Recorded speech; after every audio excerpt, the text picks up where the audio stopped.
Partia opozitare LSDM akuzoi koalicionin VMRO Znam se është kolektivi më i madh bullgarofil në historinë e Maqedonisë, duke pretenduar se zyrtar të pushtetit dhe familjar të tyre posedojnë pasaporta bullgare, ndërsa publikisht paraqiten si patriot.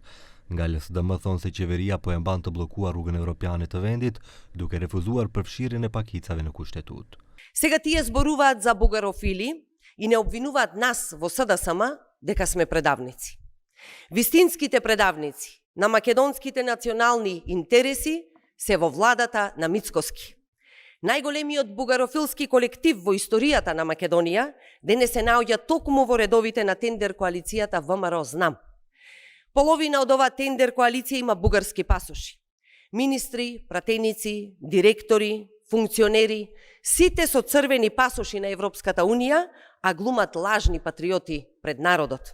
Sipas opozitës, përfshirja e pakicave është kusht për vazhdimin e integrimeve evropiane, ndërsa akuzojnë VMRO-n për izolim, propagandë dhe thellim të krizës politike në vend. Partia në pushtet VMRO-DPMNE akuzon liderin e LSDM Venko Filipçe se mbron qëndrimet të afërta me Bullgarinë dhe mbështet ndryshimet kushtetuese që sipas tyre rrezikojnë identitetin, gjuhën dhe historinë maqedonase. И кога мислевме дека не може подолу, Филипче повторно вели: зошто да не ги внесеме бугарите во уставот, кога тоа не е никаков ризик, ниту пак го загрозува нашиот идентитет. Сето ова, почитувани граѓани, додека бугарската министерка Петрова Чамова вели дека сме северно македонци.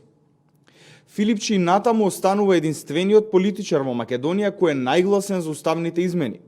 Debati për ndryshimet kushtetuese dhe integrimin evropian ka shpërsuar përplasjet mes LSDM-s dhe VMRO-DPMNE-s kohëve të fundit, me akuzat të ndërsjella për manipulim politik, bllokim të reformave dhe favorizim të interesave bullgare në procesin eurointegrues të vendit.